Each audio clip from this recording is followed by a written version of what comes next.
Oi, queridos, tudo bem com vocês? Sim? Então hoje nesta aula, nós vamos para a correção, né? Onde na verdade era uma revisão, uma retomada de conteúdo, né? E uma interpretação de texto que era um texto de opinião, né? Uma dissertação, tá bom? Então, no primeiro quadro, na primeira parte do Organize as Ideias, nós tínhamos o seguinte, na número 1. Complete esse quadro sobre a regência verbal. Lá vem transitividade verbal novamente. Isso mesmo, tá?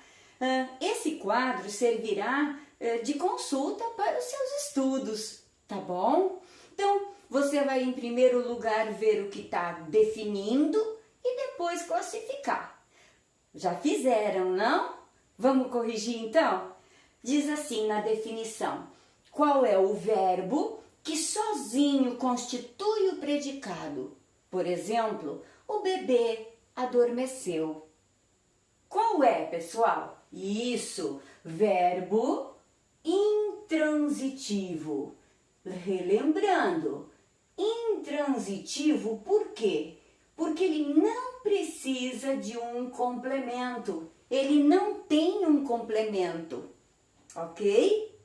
Qual é o verbo, né? A classificação do verbo que exige um complemento, mas sem preposição.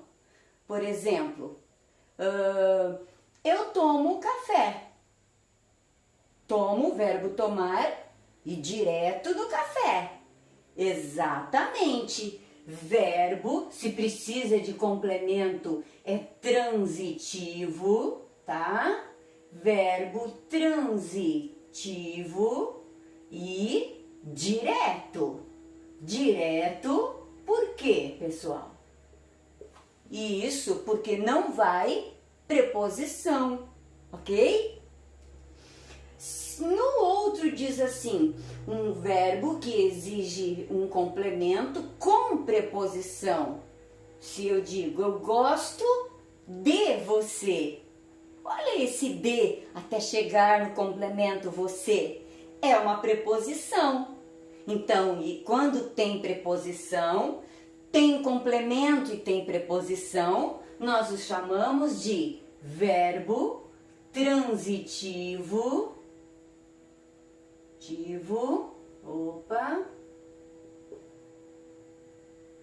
Indireto. Indireto por causa da preposição entre o verbo e o complemento, tá bom? E quando um verbo tem dois complementos? Lembra, pessoal, que nós estudamos um que seja direto e o outro indireto, ou vice-versa. Como que nós chamamos? Isso, verbo transitivo, porque tem complemento, direto e indireto. Fácil, né? Agora vocês já estão craques nisso, não estão? Tá bom? Seguindo, número 2, pergunta assim, escreva uma frase em que o verbo visar signifique pretender, tá? Claro que a frase aí foi sua. A prof vai colocar duas aqui como sugestão, tá bom? Visar, de pretender, tá? Por exemplo, o Guilherme pretendia ir bem nas avaliações. O Guilherme visava ir bem nas avaliações, tá? Aquele senhor visava um alto cargo na empresa. Visar quer dizer pretender, tá bom? Claro que você pode deixar a sua frase, tá bom? Número 4. Opa, tia Celinho pulou a número 2. Votando, perdoa, como sempre. Na número 2 dizia assim, na frase, o médico assistiu o doente. O verbo assistir significa Não é ficar olhando, né, pessoal? Tá? Presenciar o doente ou ajudar o doente? Isso, ajudar o doente. A 3, então, a prof já falou, né, do visar algo, né, de pretender algo, tá bom? E agora sim a 4, então. Na oração a seguir, o verbo ele é transitivo, mas ele é direto ou indireto? Por quê? É só analisar, não é verdade? Se o que vem depois tem preposição ou não, é isso que determina se ele é direto ou indireto, tá bom? Então vamos ver a oração? Os alunos concordaram com a decisão do professor. Concordaram ao verbo. O com é a preposição, não é? Então, você já viu que é o quê? Verbo transitivo indireto. Só que ele não termina ali, ele continua perguntando, ele pergunta assim, por que que é um verbo transitivo indireto? Aí você coloca, pois há uma preposição ou há a preposição com no complemento, tá bom? Pois há uma preposição, tá? Ou o complemento exige preposição. Tudo bem? Então tá bom. Tá aí, agora nós vamos lá para aquele lado do livro didático que fala sobre hora de estudo, tá? Nele nós tínhamos um texto, né? Um texto dissertativo e dissertativo argumentativo, né? E era sobre a cidade de Itaúna, em Minas Gerais, né? Sobre preservar e ao mesmo tempo ser a favor do crescimento urbano, né? Como fazer com que isso ficasse interligado, ficasse bom para os dois lados, né? Vocês leram o texto? Viram que interessante, né? Que dá para chegar num consenso, né? Entre o crescimento urbano e a preservação histórica, né? Eles chamam de tombamento histórico, né? De alguns monumentos. Aí ele diz assim, tombamento, preservando um passado sempre contemporâneo.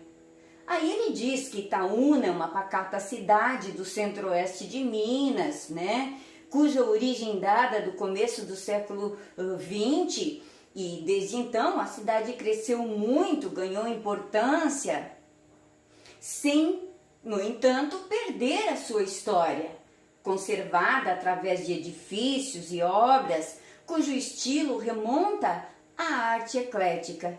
E por meio de sua bela Praça da Matriz, com suas frondosas árvores centenárias, né? Então, aqui ele coloca tudo o que tem de bom e de bonito. No entanto, o progresso tecnológico e urbano, e ele coloca, gente, que é um bem necessário. Então, ele não é contra o crescimento, tá? Porque ele diz um bem necessário, tá? Vem ameaçando a preservação de tais artefatos, pois certos progressistas insistem em suas derrubadas. Eles não se atentam ao fato de que o progresso se dá primeiramente pela preservação da história local, o que faz do tombamento, né, de tornar aquele monumento como algo histórico, né? O tombamento é um ato fundamental para o avanço almejado. Aí ele segue falando, colocando os prós, os contras, as contra-argumentações, tá? E a prof pede para que vocês prestem bem atenção lá no último parágrafo, aonde coloca a tese dele, tá? Se eu te perguntar, ele é totalmente contra o crescimento urbano e é só a favor da preservação? Não. Olha onde ele diz assim, a conciliação, né? Um acordo entre dois fatores, como já é feito em diversas cidades, é a melhor opção para o avanço delas, né? Dizendo que simples ações assim, como o tombamento de bens que realmente preservem a história, né? Não vai impedir o crescimento da cidade, ok? A prof não vai ler todo o texto, tenho certeza que vocês leram, né? Porque senão fica muito extenso, ok?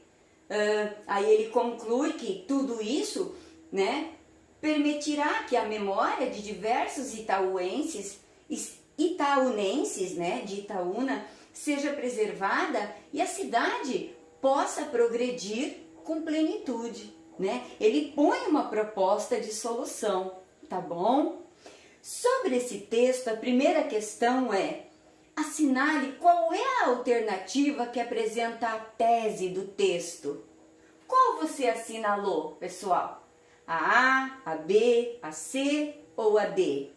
Exatamente, tá? É a letra C.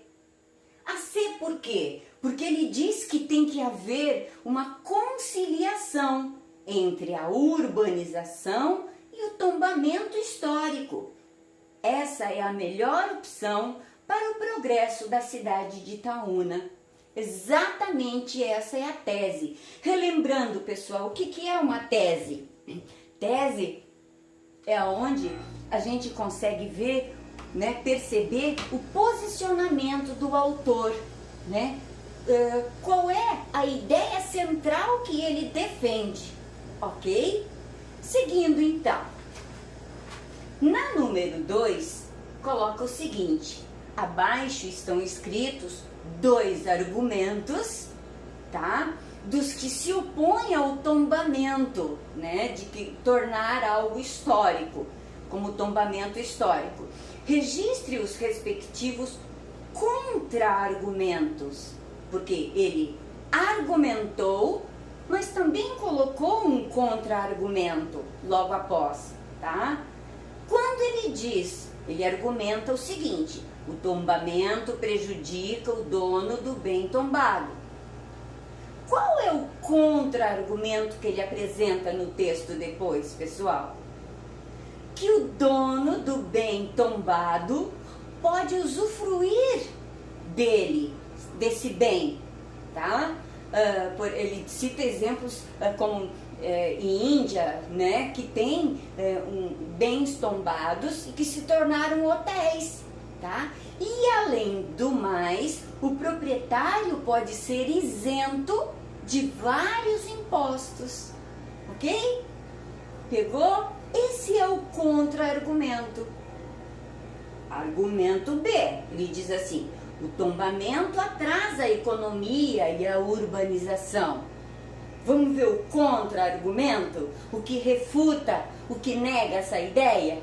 Lá onde ele diz: o tombamento é aliado da economia e do crescimento urbano. É aliado, quer dizer, ele anda junto, pode andar junto, tá bom? Tudo bem até aí? Número 3.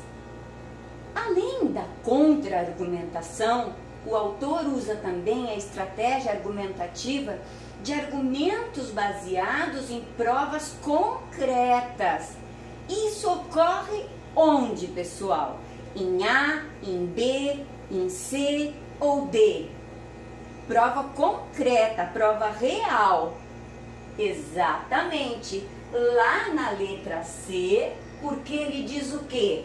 Na Europa e na Índia, velhas residências se transformaram em hotéis de alta lucratividade, permitindo um avanço econômico e, ao mesmo tempo, a preservação desse local histórico. Ok? Na número 4, diz assim: além dos argumentos mencionados nas questões 2 e 3, o autor apresenta outros 2 que também contribuem para a defesa da sua tese, do seu posicionamento, da sua ideia principal. Transcreva-os no quadro a seguir. No argumento complementar 1. Qual seria, pessoal? Que os artefatos tombados garantem a singularidade de Itaúna, tá? Garantem o quê? A exclusividade daquela cidade, tá? Perante as outras cidades vizinhas, tá bom? Ok? Então, que os artefatos tombados garantem a singularidade da cidade de Itaúna perante as outras cidades vizinhas, tá? Argumento complementar 2, e aí, o que ele coloca para defender a tese? Os artefatos asseguram um aquecimento no setor de turismo. O que quer dizer esse aquecimento, pessoal? Que vai melhorar o setor de turismo naquela cidade de Itaúna, tá? Número 5. Indique os parágrafos que correspondem a cada parte da dissertação. Em qual parágrafo está a contextualização, ou seja, a introdução? Exatamente no primeiro parágrafo. No primeiro parágrafo, ok? Onde que ele coloca, em quais parágrafos ele coloca a discussão em si, contendo argumentação e contra-argumentação? Isso, do 2º ao 5º parágrafo.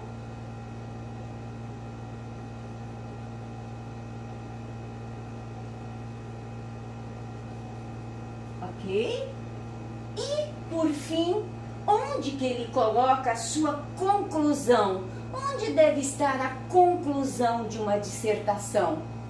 No último parágrafo, né?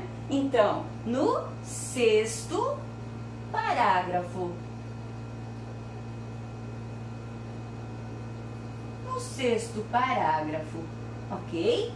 Então, feito isso, trabalhado mais um pouquinho sobre a dissertação, para a próxima aula, a prof vai pedir para vocês voltarem no livro didático, lá na página 16. E é essa página que vocês vão fazer. Então, anota lá, livro didático, na página 16. Lá a gente está falando sobre a competência leitora, né? O que quer dizer isso? Você conseguir ser tão competente que você consiga ler e compreender a mensagem que o texto está te passando. Tá bom, queridos? Grande beijo e até a próxima aula.